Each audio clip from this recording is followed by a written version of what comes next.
سکتا ہے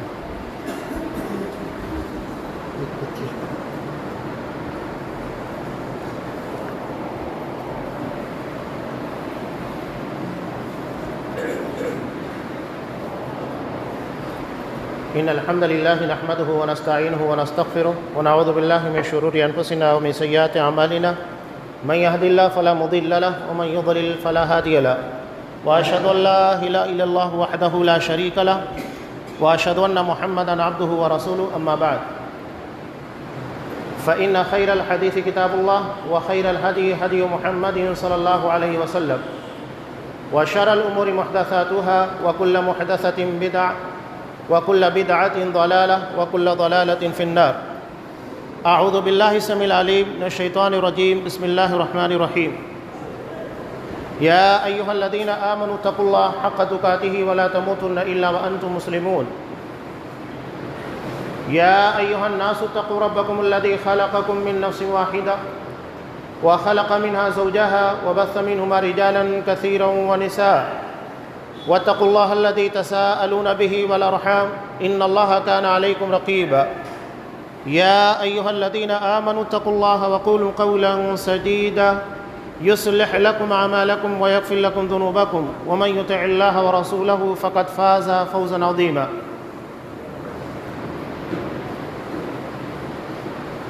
وقال أم يحسدون الناس على ما آتاهم الله من فضله وقال حسدا من أنفسهم وقال ومن شر حاسد إذا حسد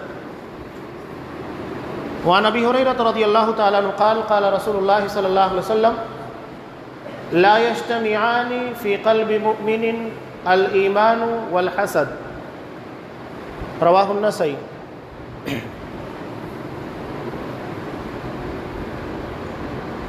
تمام قسموں کی تعریفات اللہ رب العالمین وحدہ لا شریک کے لائق و سپاہ ہے جو ساری کائنات کا تنہا خالق و مالک ہے، اور بے شمار درود و سلام ہو اللہ کے آخری نبی جناب کریم محمد رسول اللہ صلی اللہ علیہ وسلم کی ذات مقدسہ پر۔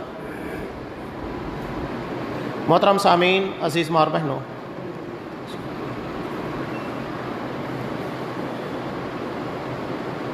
انبیاء کرام کی سب سے پہلی دعوت ان اعبدوا اللہ ما لکم من الہ غیرہ، صرف اکیلے اللہ کی عبادت کرو، اس کے سوا تمہارا کوئی معبود نہیں۔ ہر نبی نے سب سے پہلے اسی دعوت کو پیش کیا۔ نبی کریم صلی اللہ علیہ وسلم کی زندگی کا بیشتر حصہ اسی کے پر منحصر تھا۔ آپ دعات اور مبلغین کو جب کسی علاقے میں دعوت کے لیے بھیجتے، سب سے پہلے جس چیز کی طرف دعوت دینے کا حکم دیتے، اِلَىٰ أَن يُوَحِّدُوا اللَّهَ، صرف اکیلے اللہ کی عبادت کی جائے، سب سے پہلی دعوت یہی ہوگی۔ مشرکین مکہ اور نبی کریم صلی اللہ علیہ وسلم کے درمیان اختلافات، تنازعات کی بنیادی وجہ یہی تھی، اکیلے اللہ کی عبادت۔ آپ کو یہ بات ہلکی لگتی ہے، کیوں ہلکی لگتی ہے؟ اس لیے کہ ہم نے عقیدے کی اہمیت اس طرح سمجھی نہیں۔ انبیاء سے بڑھ کر دنیا میں کوئی داعی نہیں ہوتا، جبکہ ہر نبی نے سب سے پہلے اللہ تبارک و تعالیٰ کی توحید کی طرف دعوت دی۔ اللہ نے اسی بات کا انہیں حکم دیا، وَلَقَدْ بَعَثْنَا فِي كُلِّ أُمَّةٍ رَسُولًا، ہر امت میں ہم نے رسول بھیجا۔ مقصد کیا تھا؟ أَنِ اعْبُدُوا اللَّهَ، صرف اکیلے اللہ کی عبادت کی جائے۔ یہ توحید ساری اچھائیوں کا سرچشمہ ہے، اگر اس میں خلل واقع ہوتا ہے تو یقینی بات ہے کہ تمام تر معاملات کے اندر بھی خرابی واقع ہوگی۔ اس کی ایک جھلک میں آپ کے سامنے پیش کرنے کی کوشش کر رہا ہوں۔ توحید میں اللہ کے اسماء و صفات میں اللہ کو اکیلا ماننا۔ اللہ کا ایک نام قرآن مجید میں آپ کو کئی مقامات پر ملے گا، الحکیم، حکمت والا، یعنی اللہ کے تمام فیصلے تمام معاملات حکمت کے پر مبنی ہوتے ہیں۔ یہاں مثال کے طور پر یاد رکھیے گا دعا، نبی کریم صلی اللہ علیہ وسلم نے کہا بندہ دعا کرتا ہے اس میں جلدی مچاتا ہے اور کہتا ہے کہ میری دعا قبول نہیں ہوئی۔ حالانکہ دعا اگر یہ تمام اصول اور ضوابط کے مطابق ہے، اس میں قطع رحمی کی یا کسی بھی قسم کی سرکشی کی دعا نہیں کی گئی ہے، اللہ اس دعا کو یقیناً قبول کرتا ہے۔ ہاں، دعا کے ظہور کا وقت الگ ہوتا ہے، فوری طور پر یا تو آپ کی دعا قبول کی گئی اور اس کے ظہور کا وقت بھی فوری طور پر ہے۔ مثال کے طور پہ ایک صحابی نبی کریم صلی اللہ علیہ وسلم کے پاس آئے، کہا کہ اللہ کے رسول دعا کیجئے، راستے بند ہو چکے ہیں، بارش کے نہ ہونے کی وجہ سے فصلیں نہیں ہیں، تجارتیں بند ہو چکی ہیں۔ آپ صلی اللہ علیہ وسلم نے منبر پر سے دعا کی۔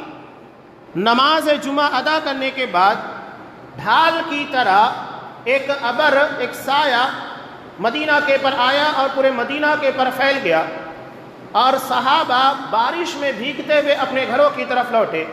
یہ بارش مسلسل ایک ہفتے تک جاری رہی۔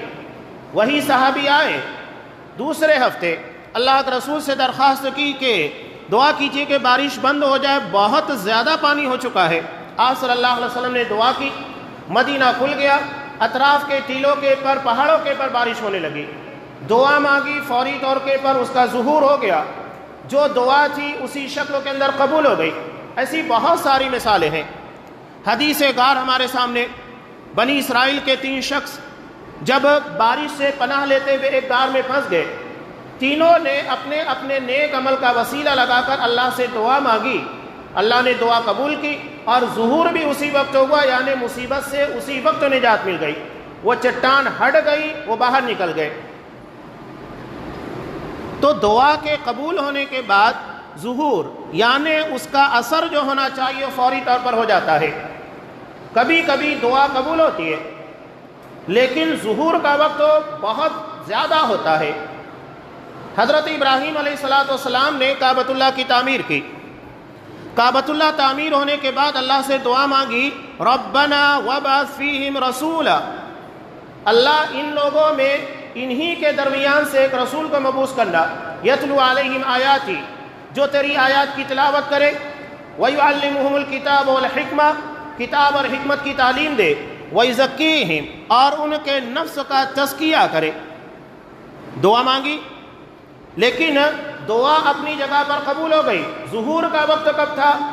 جب محمد صلی اللہ علیہ وسلم کی ولادت ہوئی، 3000 سال کے بعد اس دعا کا نتیجہ برآمد ہوا جو حضرت ابراہیم نے کعبۃ اللہ کی تعمیر کے وقت مانگی تھی۔ دعا قبول ہو گئی تھی لیکن اس کا نتیجہ جو ہونا چاہیے تھا، ظہور کا وقت، وہ 3000 سال کے بعد تھا۔ تو ایسا نہیں ہوتا ہے کہ آپ دعا مانگے، آپ دعا مانگتے ہیں، آرڈر نہیں دیتے ہیں۔ تو دعا کرتے وقت تو یہ نہیں سوچنا چاہیے کہ اللہ تبارک و تعالیٰ کو ہم آرڈر دے رہے ہیں یہ چیز ہم کو دے، ہم مانگتے ہیں بھکاری اللہ کے در کے۔ تو اللہ بہتر جانتا ہے، یہ اس کی حکمت کا تقاضا ہے کہ کب اسے کیا ملنا چاہیے۔ عام طور سے آپ دیکھتے ہیں کہ بچہ بیماری میں کچھ ایسی چیزیں مانگتا ہے جو کہ اس کی بیماری میں اضافے کا سبب بنتی ہے، تو آپ وہ چیز اس کو نہیں دیتے، بلکہ ایسی چیزیں دیتے ہیں جس سے اس کی بیماری میں صحت مل جائے، افاقہ ہو جائے۔ تو اللہ تبارک و تعالیٰ ہماری زندگی میں بھی دعا کا وہی اثر لاتا ہے، جو دعا ہم مانگتے ہیں وہ چیز ہم کو نہیں ملتی ہے۔ کیوں؟ اللہ کی حکمت کا تقاضا یہ ہوتا ہے کہ یہ بندے کے لیے مفید نہیں ہے، تو جو مفید ہوتی ہے وہ چیز ہم کو دیتا ہے۔ کبھی یہ ہوتا ہے کہ دعا جو ہم نے مانگی، جو چیز ہم نے مانگی وہ نہیں ملی، لیکن اللہ اس کی برکت سے ہماری زندگی کی اتنی مصیبتوں کو دور کر دیتا ہے اور ہمیں پتہ نہیں لگتا، یہ اس کی حکمت کا تقاضا ہے۔ اور نہیں تو اللہ ذخیرہ آخرت بنا دیتا ہے، بندہ آخرت میں دیکھے گا کہ اللہ تبارک و تعالیٰ اس کی دعا کی برکت کی وجہ سے اسے اتنا نواز رہا ہے، تو وہاں پر وہ تمنا کرے گا، خواہش کرے گا کاش میں نے اور دعائیں مانگی ہوتی۔ تو دعا مانگتے وقت آدمی کو کبھی جھجکنا نہیں چاہیے۔ اور یوں بھی آپ نے جتنا وقت دعا میں لگایا ہے وہ عبادت کا ہے، الدعا هو العبادہ، جتنا وقت آپ دعا مانگیں گے وہ عبادت میں شمار ہوگا، یقیناً اس کا اجر آپ کو ملنا ہے، وہ ضائع ہونے والا نہیں ہے۔ یہ مثال میں نے آپ کو اس لیے دی کہ اللہ کی حکمت کا تقاضا جدا جدا ہوتا ہے، کبھی وہی چیز ملتی ہے کبھی اس کے نتیجے کا وقت وہ نہیں ہوتا ہے جو ہم چاہ رہے ہوتے ہیں، کبھی ہماری زندگی کے مسائل مشکلات اس کی بنیاد کے پر حل کر دی جاتی ہے، جو چیز ہم نے مانگی تھی اس کے بدلے میں اس سے بہتر چیز ہم کو عطا کی جاتی ہے، اور نہیں تو ذخیرہ آخرت ہے، اللہ اجر سے محروم کرنے والا نہیں۔ یہ حکمت ہے۔ اگر اللہ کے انہی فیصلوں کو ہم سمجھ لیں اور اللہ کے حکیم ہونے کے پر ہمارا پختہ ایمان ہو، تو پھر معاملات زندگی کے اندر کبھی بھی ہم گمراہی کا یا کسی ایسی برائی کا شکار نہیں ہوں گے جس کی وجہ سے ہماری زندگی کے اندر تلخیاں پیدا ہوتی ہیں۔ اور اسی میں سے ایک خطرناک بیماری جو بہت سارے مظالم اور بہت ساری برائیوں کی جڑ ہے، جسے حسد سے تعبیر کیا جاتا ہے۔ آپ اللہ کو حکیم نہیں مانیں گے، اللہ کے فیصلوں پر اعتراض کریں گے، اور اس اعتراض کا ذریعہ حسد بنے گی، اور اسی حسد کی بنیاد کے پر آپ کی زندگی میں بہت ساری برائیاں پیدا ہوگی۔ اللہ ابن قیم رحمۃ اللہ علیہ کے قول یاد رکھیے گا۔ اللہ ابن قیم رحمۃ اللہ علیہ کہتے ہیں کہ انسانی زندگی میں 3 چیزیں اور 3 برائیاں بڑی خطرناک ہیں، ان سے بچنا ہر مسلمان کو ضروری ہے۔ یہ دیگر تمام برائیوں اور خرابیوں کی جڑ بن جاتی ہے، بنیاد ہے۔ پہلی چیز ہے تکبر۔ تکبر کا مطلب کیا ہے؟ تکبر کا مطلب یہ نہیں ہے جیسا کہ اصحاب کرام کے سامنے نبی کریم صلی اللہ علیہ وسلم نے تذکرہ کیا، مسلم کی روایت حضرت عبداللہ ابن مسعود رضی اللہ تعالیٰ عنہ سے مروی، آپ صلی اللہ علیہ وسلم نے کہا لا يدخل الجنہ من کان فی قلبی مثقال حبۃ من کبر، وہ شخص اللہ کی جنت میں داخل نہیں ہوگا جس کے دل میں ایک رائی کے دانے کے برابر بھی کبر ہوگا، تکبر ہوگا۔ اصحاب اکرام کو فکر لاحق ہوئی، نبی کریم صلی اللہ علیہ وسلم سے سوال کیا، کہا کہ اللہ کا رسول، ایک شخص یہ چاہتا ہے کہ اس کے کپڑے اچھے ہوں، اس کے جوتے اچھے ہوں، یا جو بھی چیزیں اپنی زندگی میں استعمال کرنا چاہتا ہے بہتر سے بہتر ہو۔ آپ صلی اللہ علیہ وسلم نے کہا ان اللہ جمیل یحب الجمال، اللہ تبارک و تعالیٰ بہت خوبصورت ہے، خوبصورتی کو، حسن کو پسند کرتا ہے۔ کبر یہ نہیں ہے، کبر یہ ہے بطر الحق وغمط الناس، حق بات کو ٹھکرا دینا اور لوگوں کو حقیر اور ذلیل، اپنے سے کمتر سمجھنے کی کوشش کرنا، کبر یہ ہے۔ اب یہ دونوں چیزیں انسانی زندگی میں آپ کو نظر آئے گی۔ مسلک کے نام کے پر، تقلید پرستی کے نام کے پر، شخصیت پرستی کے نام کے پر آپ جگہ جگہ دیکھیں گے قرآن کو ٹھکرایا جاتا ہے، حدیث کو ٹھکرا دیا جاتا ہے، یہ میرے مسلک کے مطابق نہیں، میں نہیں مانتا۔ ہو رہا ہے یہ کس بنیاد کے پر پیدا ہو رہا ہے؟ تکبر ہے یہ، یعنی آپ نعوذ باللہ حدیث کے مقابلے میں جسے اہمیت دے رہے ہیں، اپنے امام کو، اپنے پیر کو، جس کو بھی اہمیت دے رہے ہیں، اپنے عالم کو، اس کا مطلب یہ ہے کہ نعوذ باللہ آپ اللہ تبارک و تعالیٰ کے فرمان کے مقابلے میں اسے زیادہ بڑا مانتے ہیں، جسے بڑا مان رہے ہیں اسے اہمیت دے رہے ہیں، یہی تکبر ہے۔ تو مسلک کی بنیاد در اصل اسی تکبر کے پر ہے، حق بات کو ٹھکرا دینا اور لوگوں کو ذلیل اور اپنے سے کمتر سمجھنے کی کوشش کرنا۔ دونوں چیزیں، ایک کا تعلق اللہ تبارک و تعالیٰ کے دین، اس کی شریعت سے ہے، اور دوسروں کا تعلق حقوق العباد سے ہے، بندوں سے ہے، یہ تکبر ہے۔ علامہ ابن قیم رحمۃ اللہ علیہ نے کہا کہ تکبر، اسی کی بنیاد کے پر ابلیس کو راندہ درگاہ قرار دیا گیا، جس نے اللہ کے حکموں کے سامنے اپنے آپ کو بڑا سمجھا، یہی تکبر ہے۔ بطر الحق، حق بات کو ٹھکرا دینا، اللہ نے حکم دیا سجدہ کرو، نہیں کیا، اس نے اللہ کے حکم کے سامنے حق کے مقابلے میں اپنی منمانی، اپنی رائے اور اپنی عقل کو پیش کیا، کہا کہ انا خیر من، بہتر میں ہوں۔ ابلیس نے کہا کہ بہتری میرے اندر ہے، اس نے اپنی عقل کو استعمال کیا، اس کی بنیاد کے پر گمراہ ہوا۔ اس کی بنیادی وجہ تکبر، حق بات کو ٹھکرانا، اپنے آپ کو بڑا سمجھنا اور حضرت آدم علیہ السلام کو اپنے سے کمتر سمجھنے کی کوشش کرنا۔ کون بڑا ہے کون چھوٹا ہے یہ دنیا طے نہیں کرتی ہے، یہ اللہ طے کرے گا۔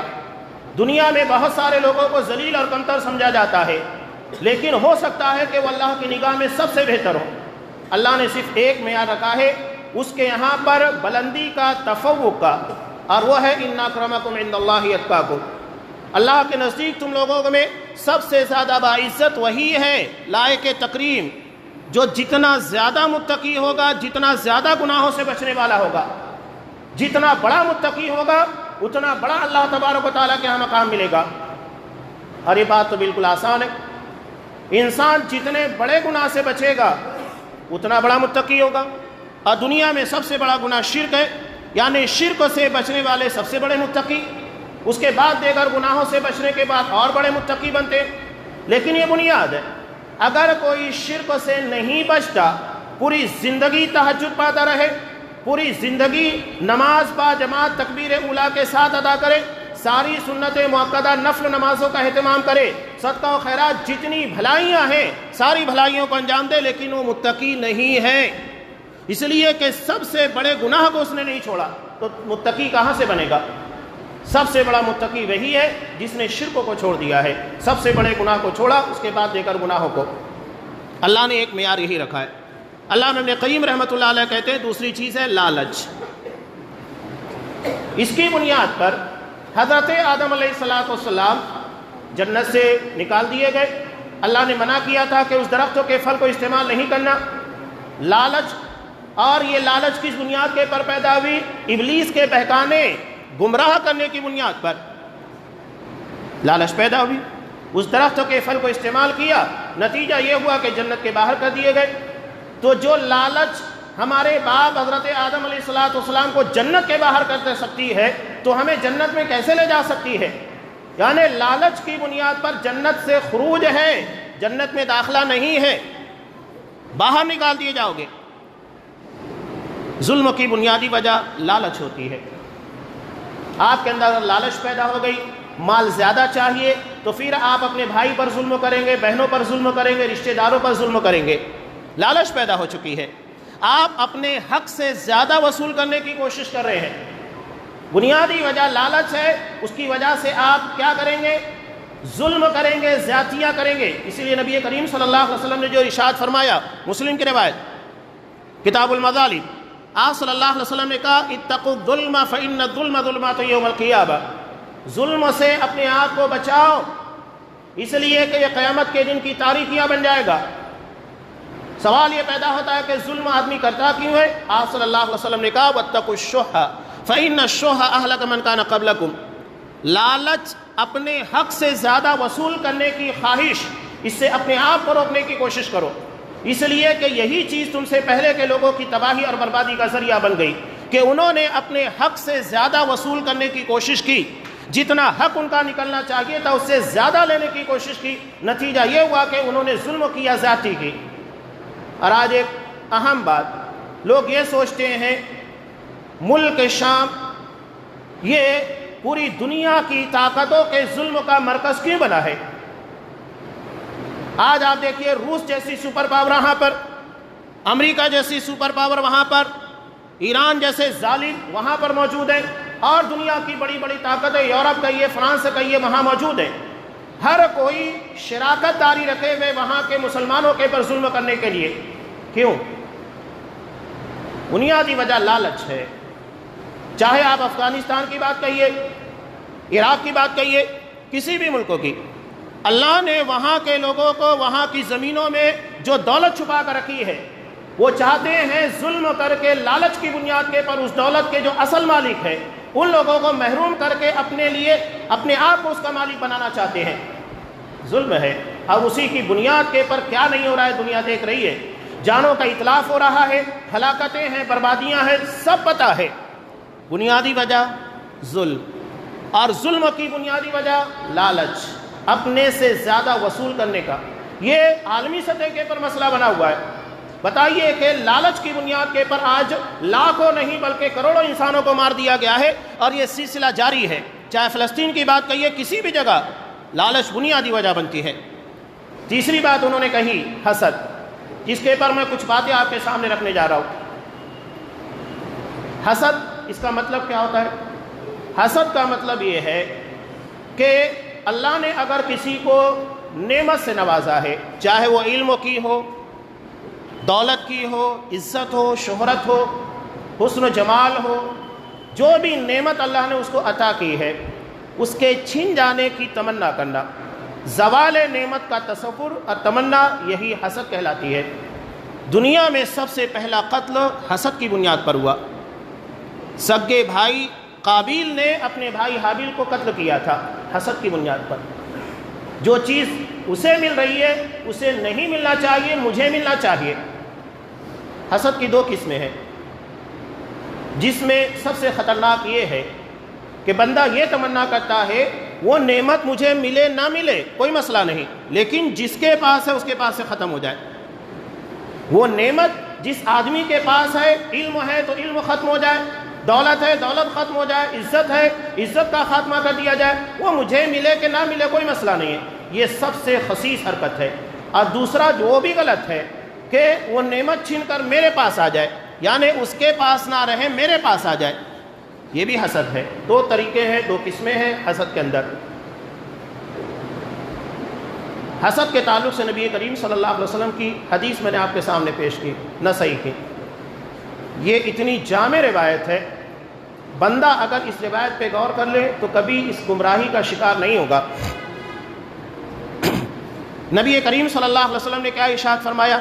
لا یجتمعان فی قلب مؤمن، ایک مومن کے دل میں جمع نہیں ہو سکتی ہیں دو چیزیں، الایمان والحسد، ایمان اور حسد۔ یعنی یا تو آپ کے دل میں ایمان ہوگا یا تو حسد ہوگا، جیسا کہ یا تو دن ہے یا تو رات ہے۔ ایسا نہیں ہو سکتا کہ دن بھی موجود ہو رات بھی موجود ہو، نہیں ہوتا ہے۔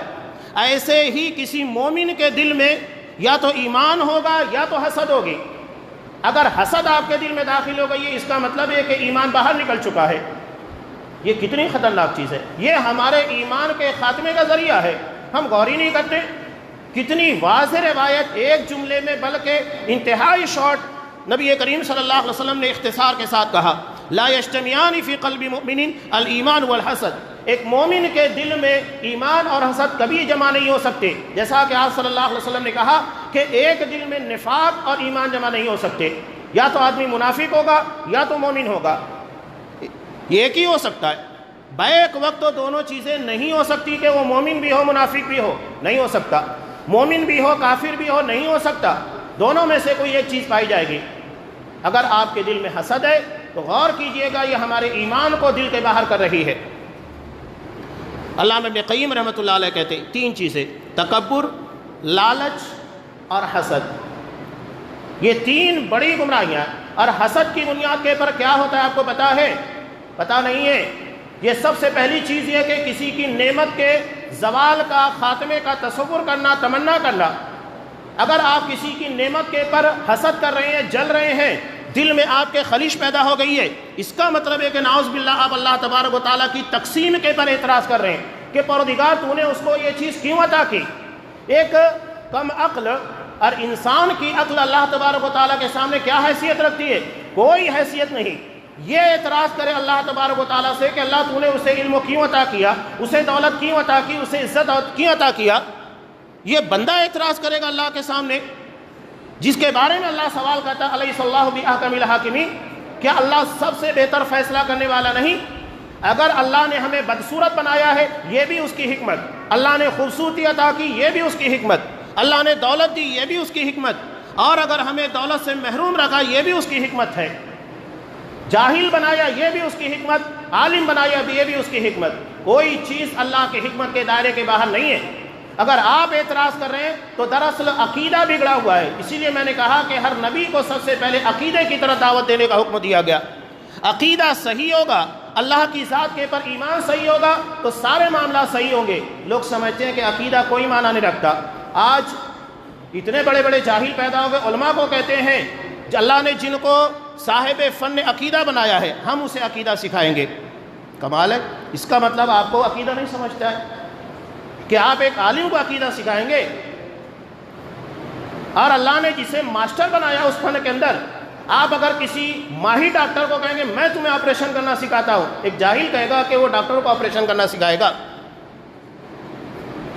عقیدہ بنیاد ہے، اسی لیے ہر نبی سب سے پہلے اسی کی طرف دعوت دیتا ہے۔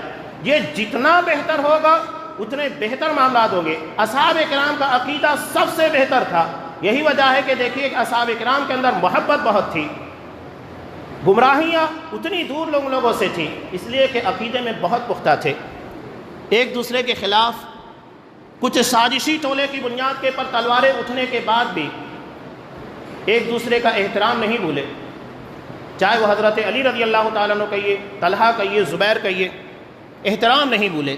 ہم احترام کیوں بھول جاتے ہیں؟ عقیدہ بگڑا ہوا ہے، دل میں اصحاب کرام کی طرح پختگی نہیں ہے، نہ اصحاب کرام کی طرح عقیدہ ہے، نہ محبت ہے، سلیقہ اختلاف تک نہیں آتا۔ علم نہیں ہے تو کہاں سے ہم سلیقہ اختلاف سیکھیں گے؟ حسد بنیادی وجہ بنتی ہے۔ قرآن مجید میں ایک قوم کا تذکرہ ہے، یہود۔ قرآن مجید نے ان لوگوں کے بارے میں کہا ام یحسدون الناس علی ما آتاہم اللہ من فضل، اللہ نے جو فضیلت فضل عطا کیا ہے اس کے پر یہ لوگوں کے پر حسد کر رہے ہیں کہ اللہ نے اسے کیوں دیا۔ مشرکین مکہ کی بات کریے، یہود کی بات، محمد صلی اللہ علیہ وسلم سے اختلاف کی بنیادی وجہ حسد تھی۔ سیرت کی کتاب پڑھیے، حضرت صفیہ رضی اللہ تعالیٰ عنہ ام المؤمنین یہ کہتی ہیں، ان کا باپ حوی بن اخطب یہودیوں کا سردار تھا، یہ اپنی چچا کی بہت چہیتی تھی۔ یہ کہتی ہیں کہ میرے چچا جب بھی گھر میں آتے تھے سب سے پہلے مجھے گود میں اٹھاتے، لاڈو پیار کرتے، اس کے بعد کچھ کرتے۔ جب آپ صلی اللہ علیہ وسلم مدینہ تشریف لائے تو میں نے دیکھا کہ میرے باپ اور چچا باتیں کر رہے ہیں کہ اس نبی کے بارے میں جا کر انکوائری کی جائے کون ہے، کیا حقیقت میں وہی ہے جس کے بارے میں تورات میں بشارت موجود ہے۔ میرے چچا گئے، دن بھر ساری انفارمیشن کو جمع کیا، اور جمع کرنے کے بعد جب گھر میں داخل ہوئے تو میری طرف دیکھا تک نہیں، یعنی ذہن و دماغ کے پر ایسا فکر اور ایسا خمار چھایا ہوا تھا، اتنی فکر لاحق تھی، اس قدر فکر میں تھے کہ مجھے دیکھا تک نہیں، سیدھے میرے باپ کے پاس گئے اور جانے کے بعد کہنے لگے کہ یہ تو وہی نبی ہے جس کی بشارت ہماری اپنی کتابوں کے اندر موجود ہے۔ اب دیکھیے کیا ہوتا ہے، کیا کرنا کیا ہے۔ حوی بن اخطب کیا کہتا ہے، علم ہے ساری چیزوں کا، نبی ہیں، کتابوں کے اندر جو ان کی اپنی کتاب ہے تورات اس میں موجود ہے کہ محمد صلی اللہ علیہ وسلم آخری نبی ہوں گے، نشانیاں موجود ہیں۔ کرنا کیا ہے؟ کہا کہ اللہ کی قسم مرتے دم تک مخالفت کریں گے۔ کیوں مخالفت کریں گے؟ کہا کہ یہ ہماری نسل کا، ہماری برادری کا نہیں ہے۔ حضرت ابراہیم کے دو بیٹے تھے، حضرت اسماعیل علیہ السلام جو حضرت ہاجرہ سے پیدا ہوئے، اور دوسرے حضرت اسحاق علیہ السلام جو حضرت سارہ سے پیدا ہوئے۔ دونوں بھائی ہیں، حضرت ابراہیم علیہ السلام کے دونوں بیٹے ہیں۔ اللہ نے حضرت اسحاق علیہ السلام سے تمام انبیاء اور رسولوں کی نسل جاری کی۔ ان کے بعد حضرت یعقوب علیہ السلام جن کا نام اسرائیل ہے، اور انہی کے 12 بیٹوں کے پر بنی اسرائیل ہے، 12 بیٹوں کے پر، اور بنی اسرائیل کے 12 قبیلے انہی 12 بھائیوں کے پر، حضرت یوسف علیہ السلام بنیامین جس میں شامل ہے، اور بقیہ 10 بھائی۔ حضرت ابراہیم نبی، ایک مرتبہ صحابہ نے نبی کریم صلی اللہ علیہ وسلم سے پوچھا تھا کہ اللہ کا رسول حسب اور شرف کے اعتبار سے کون سب سے زیادہ بہتر ہے؟ آپ صلی اللہ علیہ وسلم نے کہا یوسف بن یعقوب بن اسحاق بن ابراہیم، یعنی پردادا، دادا، باپ اور بیٹا سب کے سب نبی تھے، یہ سب سے بہتر سلسلہ نسب۔ اللہ نے سارے انبیاء اور رسولوں کا سلسلہ اسی کے اندر رکھا، حضرت اسحاق علیہ السلام، لیکن محمد صلی اللہ علیہ وسلم کو حضرت ابراہیم کی دعا کی برکت سے حضرت اسماعیل علیہ السلام کی نسل سے مبعوث کیا۔ یہ اختلاف تھا، یہ حسد تھی کہ اللہ نے ہماری برادری، ہمارے سلسلہ نسب کے اندر محمد صلی اللہ علیہ وسلم کو کیوں نہیں رکھا؟ نہیں مانیں گے۔ حسد پیدا ہو گئی، مرتے دم تک مخالفت کرتے رہے۔ انجام کیا ہوا پتہ ہے آپ کو؟ بنو قریظہ نے جب محمد صلی اللہ علیہ وسلم کے ساتھ غداری کی جنگ احزاب کے موقع پر، اس وقت حضرت سعد بن معاذ رضی اللہ تعالیٰ عنہ، یہاں چہرہ دیکھ کر فیصلہ ہوتا ہے، جھکاؤ ہوتا ہے، وزن دیکھا جاتا ہے۔ حضرت سعد رضی اللہ تعالیٰ عنہ کی شخصیت، جن کے بارے میں آپ صلی اللہ علیہ وسلم نے کہا جب ان کی وفات ہوئی، کیوں اتنی بڑی فضیلت، اتنا بڑا احساس. جب انہیں بلایا گیا جن کے تعلقات تھے بنو قریظہ سے، بنو قریظہ یہ سمجھ رہے تھے کہ یہ تعلقات کی بنیاد کے پر ہمارے حق میں نرمی کریں گے، جبکہ ہم نے بڑی خیانت کی ہے، بڑی غداری کی ہے. حضرت سعد کو بلایا گیا، وہ آئے اور آپ صلی اللہ علیہ وسلم کے عزت اور احترام کی بنیاد کے پر نظر اٹھا کر نہیں دیکھا، کہا کہ میرے فیصلے کو یہ بھی تسلیم کریں گے. آپ صلی اللہ علیہ وسلم نے کہا کہ سعد آج تمہارا فیصلہ ہر کوئی مانے گا. انہوں نے کہا کہ سعد ایسا فیصلہ کرے گا کہ کوئی ملامت کرنے والے کی پرواہ نہیں کرے گا. کہا کہ جتنے لڑنے کے قابل مرد ہیں سب کو مار دیا جائے، اور جتنا مال ان لوگوں کا ہے مسلمانوں کے درمیان تقسیم کر دیا جائے، ان کے بچوں کو، ان کی عورتوں کو لونڈی بنا لیا جائے. غداری، خیانت کی سزا اتنی سخت ہوتی ہے. آپ صلی اللہ علیہ وسلم نے کہا کہ سعد تم نے وہ فیصلہ کیا ہے جو عرش کے پر اللہ تبارک و تعالیٰ کرنے والا تھا. یہی وجہ ہے کہ اس فیصلے کے کچھ دنوں کے بعد جب ان کی شہادت واقع ہوئی تو آپ صلی اللہ علیہ وسلم نے کہا کہ سعد کے موت کی بنیاد کے پر رحمان کا عرش ہل گیا. ان کے جنازے کو جب اٹھایا گیا تو صحابہ کہتے کہ ہمیں ہلکا محسوس ہو رہا تھا. آپ صلی اللہ علیہ وسلم نے کہا کہ ان کے جنازوں کو فرشتوں نے اٹھایا ہے. یہ اعزاز ہے جو دنیا میں کسی کی ملامت کی پرواہ نہیں کرتا. کہنے کا مقصود یہ تھا کہ اسی میں ہوئی بن اخطب بھی تھا. لوگوں نے کہا کہ دیکھ نہیں رہے کہ سارے لوگ جاتے جا رہے ہیں، واپس کوئی نہیں آ رہا ہے، اس کا مطلب مار دیا جا رہا ہے. اسے موقع دیا گیا. اس نے کہا کہ نہیں، جہاں میرے ساتھی کے مجھ کو بھی وہیں پہنچا دیا جائے، یعنی مار دیا جائے. یہ حسد کا جذبہ تھا. انسان اپنے آپ کو تباہ کر لیتا ہے، اپنے آپ کو ہلاکت میں ڈال لیا. محمد صلی اللہ علیہ وسلم کی نبوت کا واضح اعلان، ساری نشانیاں موجود، سب سمجھ رہے ہیں، حسد کی بنیاد کے پر نہیں مانیں گے ہم. یہ خطرناک جذبہ ہوتا ہے. کسی کی نعمت کے بارے میں چھن جانے کا تصور، کسی کی نعمت کے پر حسد اور جلن، یہ بہت خطرناک چیز ہے. انسان کو کتنا تباہی اور بربادی کے راستے پر لے جائے گی اس کا تصور نہیں کیا جا سکتا. مشرکین مکہ وجہ کیا تھی؟ ترمذی کی روایت، حالانکہ سند کے پر کلام ہے لیکن قرآن مجید کی آیات کے ذریعے اس کی تصدیق ہوتی ہے، اس لیے اس روایت کو میں پیش کر رہا ہوں. صلاح الدین یوسف رحمہ اللہ نے بھی اس روایت کو نقل کیا ہے سورہ انعام کی تفسیر میں. آپ صلی اللہ علیہ وسلم کا خانوادہ بنو عبد مناف اور ابو جہل کا خانوادہ برادری بنو مخزوم تھی.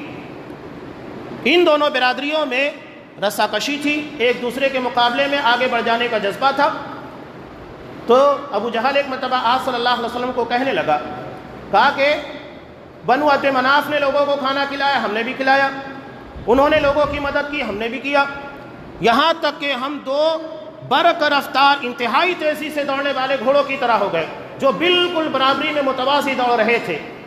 اب بنو عبد مناف یعنی محمد صلی اللہ علیہ وسلم کے خانوادے سے ایک شخص کھڑا ہوتا ہے اور کہتا ہے کہ میں اللہ کا نبی ہوں. یہ دعویٰ ہم میں کون کرے گا؟ کوئی نہیں کر سکتا. اس دعوے کے لیے جگر چاہیے اور اس کے لیے اتنی قابلیت اور صلاحیت ہونی چاہیے. اگر ہم بنو عبد مناف کے اس شخص کی نبوت کو مان لیتے ہیں اس کا مطلب یہ ہے کہ یہ ہم سے آگے نکل جائیں گے. یہی تو جذبہ تھا حاسدانہ جس کی بنیاد کے پر تسلیم نہیں کیا، جس کے مرنے پر آپ صلی اللہ علیہ وسلم نے کہا، جب حضرت عبداللہ ابن مسعود رضی اللہ تعالیٰ انصار کے دو بچوں نے مارا تھا، معاذ اور معوذ نے، چند سانسیں باقی تھیں، حضرت عبداللہ ابن مسعود آپ صلی اللہ علیہ وسلم کے کہنے پر گئے اور اس کے سینے کے پر پیر رکھا تو وہ کہنے لگا، بکری کے چرواہے تو نے بڑی اونچی جگہ کے پر قدم رکھ دیا ہے. کہتے ہیں نا رسی جل گئی بل نہیں گیا، وہی تھا. مر رہا تھا لیکن اکڑ نہیں گئی تھی. کہا کہ آج کس کی فتح ہوئی؟ کہا کہ اللہ اور اس کے رسول کی فتح ہوئی. حضرت عبداللہ ابن مسعود نے گردن کاٹا، محمد صلی اللہ علیہ وسلم کے سامنے لا کر پیش کیا. آپ نے کیا کہا؟ فرعون هذه الامہ، یہ میری امت کا فرعون ہے. کیوں کہا؟ فرعون کے بارے میں، اس کے ماننے والوں کے بارے میں سورہ نمل کی ابتدا میں اللہ نے کہا وَجَاهَدُوا بِهَا وَاسْتَيْقَنَتْهَا أَنفُسُهُمْ ظُلْمًا وَعُلُوًّا، کہ انہوں نے جوہد عربی زبان میں کہتے ہیں جان بوجھ کر انکار کرنا. سب سمجھتا ہے نہیں مانتے. ایک انکار یہ ہوتا ہے کہ آپ کو نہیں سمجھ رہا ہے، علم نہیں ہے تو آپ انکار کر رہے ہیں، یا ایک انکار کی وجہ یہ ہوتی ہے کہ آپ کنفیوز ہیں، سمجھ میں نہیں آ رہا ہے صحیح کیا ہے غلط کیا ہے. اور ایک انکار یہ ہوتا ہے سب سمجھ میں آ رہا ہے لیکن نہیں مانیں گے، انکار کریں گے. قرآن نے کہا کہ جوہد، جان بوجھ کر انہوں نے انکار کیا تھا. وَجَاهَدُوا بِهَا، حضرت موسیٰ علیہ السلام کی نبوت کا جان بوجھ کر انکار کیا. وَاسْتَيْقَنَتْ أَنفُسُهُمْ، حالانکہ ان کے دل میں پختہ یقین تھا کہ حضرت موسیٰ علیہ السلام اللہ کے رسول ہیں، اللہ کے نبی ہیں. اور یہی بات ابو جہل کے اندر بھی تھی. سام مانتا تھا کہ آپ صلی اللہ علیہ وسلم نبی برحق ہے، رات کو چوری چھپے قرآن مجید سننے آیا کرتا تھا، لیکن دن میں انکار کرتا، لوگوں کو منع کرتا، مارتا تھا. یہ بہت خطرناک قسم کی بیماری ہے. آپ جان بوجھ کر صرف حاسدانہ جذبے کی بنیاد کے پر کسی کو نیکی سے، نعمت سے محروم کرنے کی کوشش کریں. اور یہ چیزیں جب آگے بڑھتی ہے تو بہت خطرناک ہوتی ہے. جتنا آگے بڑھے گی اتنا زیادہ تباہی مچائے گی. تو مشرکین اور آپ صلی اللہ علیہ وسلم کے درمیان رسہ کشی کی وجہ یہی حسد تھی کہ اللہ نے اتنا بڑا اعزاز آپ کو کیوں عطا کیا، ہم کو کیوں نہیں. انہوں نے کہا بھی تھا کیا اللہ کو ان دو بڑے شہروں میں یعنی مکہ اور طائف میں کوئی بڑا آدمی نہیں ملا، پیسے والا، جیسا کہ آج دیکھا جاتا ہے کہ اسے نبی بنایا جاتا. ایک یتیم کو نبی بنا دیا گیا جس کے پاس نہ روپیہ ہے نہ پیسہ ہے. آج ہمارا مزاج یہی ہے. یہ مزاج اسلامی نہیں ہے، یہ مشرکین مکہ کا، قریش مکہ کا مزاج ہے. یہ مزاج جب ہمارے درمیان آئے گا تو وہی سارے فساد لے کر آئے گا جو مشرکین مکہ کے اندر تھا. یہ بنیادی وجہ تھی. جگہ جگہ آپ کو یہ چیز نظر آئے گی. اگر آپ تجارت کے معاملے میں دیکھیں گے وہی چیز، ایک آدمی دوسرے سے تجارت کے اندر آگے بڑھنا ہے، پھر وہ حلال و حرام سب چھوڑ دے گا. بس میں کیسے اس کے آگے بڑھ جاؤں، یا کیسے اس کے کاروبار کو روک دوں، یا اس کے کاروبار، اس کی تجارت میں کیسے نقصان پہنچا دوں. چاہے اب یہ تو تجارت کی بات ہے، یہ خاندانی معاملات ہے، گھروں کے اندر ہوتا ہے، ایک بھائی دوسرے بھائی سے، یہاں تک کہ رشتہ داروں کے درمیان اس بنیاد کے پر حسد پیدا ہوتی ہے. کیا نہیں ہوتا ہے سب کو پتا. دنیا کا پہلا قتل اسی حسد کی بنیاد پر ہوا. جب انسان حسد کی بنیاد کے پر قتل کر سکتا ہے تو دیگر سارے جرائم کیوں نہیں انجام دے سکتا. حاسدانہ جذبہ بڑا خطرناک ہوتا ہے، اور حسد وہی کرتا ہے. ہم کہتے ہیں نا، جو برابری نہیں کر سکتے وہی یہ کام کرتے ہیں. جن کے پاس برابری کی صلاحیت نہیں ہے وہ یہ کام کرتے ہیں. اللہ نے جن لوگوں کو عزت عطا کی، دولت عطا کی، علم عطا کیا، سب چیزوں سے جب نواز کے رکھا ہے تو انہیں کیا ضرورت پیش آئے گی.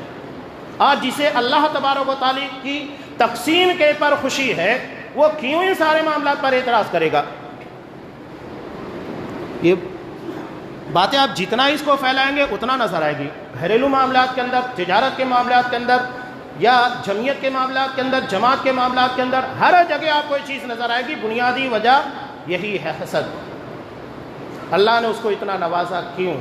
اب اس کے پر اعتراض اور اس کے لیے سارے پیترے چلے جاتے ہیں. ساری سازشیں، مکاریاں سب کی جاتی ہے. جیسا کہ مشرکین مکہ نے کیا، سازشیں کی اللہ کے رسول صلی اللہ علیہ وسلم کی دعوت کو روکنے کے لیے. ساری حرکتیں جتنا کرنا تھا کر لیے. یہی کام یہود نے کیا حاسدانہ جذبے کی وجہ سے. آپ صلی اللہ علیہ وسلم کی دعوت، آپ کے مشن کو روکنے کے لیے پوری طاقت لگا دی تاکہ اللہ کا دین نہ پھیلے. لیکن قرآن مجید نے صاف کہا، یریدون ان یطفئوا نور اللہ. علامہ ابن تیمیہ رحمۃ اللہ علیہ کس کا شکار ہوئے تھے؟ حسد کا. وقت کے علماء جن کو اتنی صلاحیت نہیں تھی جتنی اللہ تبارک و تعالیٰ نے ان کو عطا کی تھی، کان بھر کے، سازشیں کر کے، غیبتیں کر کے، چغلیاں کر کے جیل میں پہنچا دیا. وہاں سے وہ اپنا کام کر رہے تھے. یہاں تک کہ قلم دوات کو چھین لیا گیا، دیواروں کے پر کوئلے سے لکھا کرتے تھے. ان کے شاگرد جیل کے باہر ان کے علم کو نشر کر رہے تھے. وہ بھی شکایت، خبری لال لوگ موجود تھے. کہا کہ علامہ ابن تیمیہ جیل میں، ان کا علم لوگوں میں پھیل رہا ہے، علم کو کیسے روکا جائے. ہو رہا ہے. کوئلہ بھی چھین لیا گیا.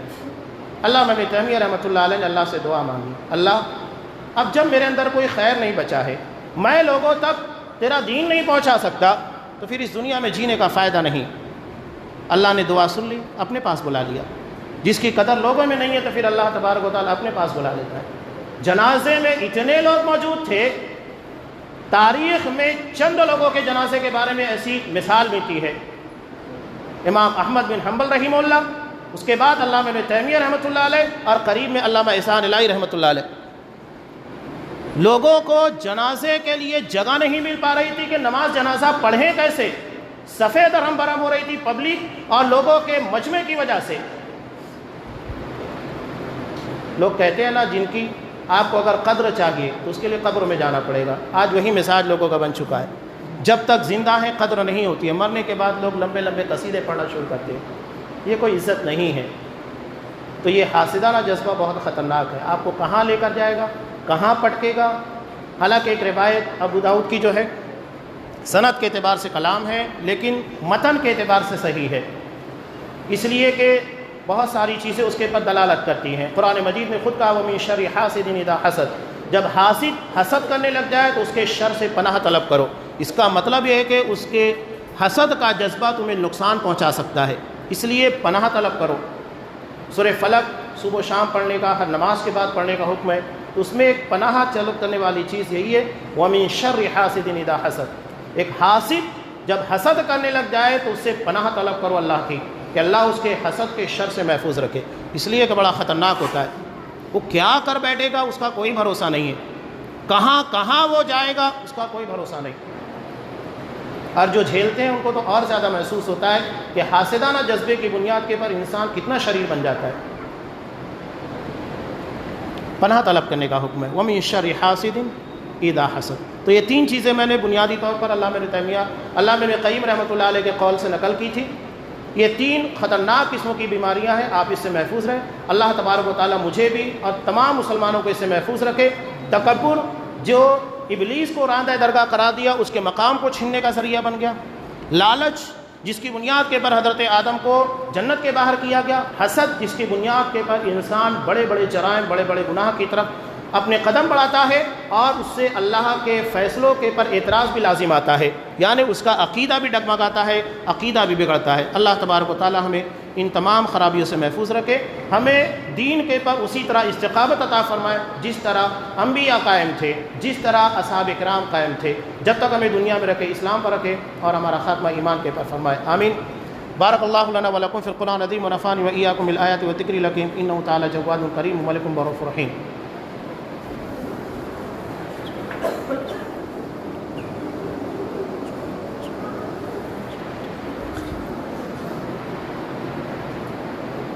إن الحمد لله نحمده ونستعينه ونستغفره ونعوذ بالله من شرور أنفسنا ومن سيئات أعمالنا من يهد الله فلا مضل له ومن يضلل فلا هادي له وأشهد أن لا إله إلا الله وحده لا شريك له وأشهد أن محمدا عبده ورسوله أما بعد فإن خير الحديث كتاب الله وخير الهدي هدي محمد صلى الله عليه وسلم وشر الأمور محدثاتها وكل محدثة بدعة وكل بدعة ضلالة وكل ضلالة في النار أعوذ بالله السميع العليم من الشيطان الرجيم إن الله يأمر بالعدل والإحسان وإيتاء ذي القربى وينهى عن الفحشاء والمنكر والبغي يعظكم لعلكم تذكرون واذكروا الله يذكركم وادعوه يستجب لكم ولذكر الله تعالى أعلى وجل وأكبر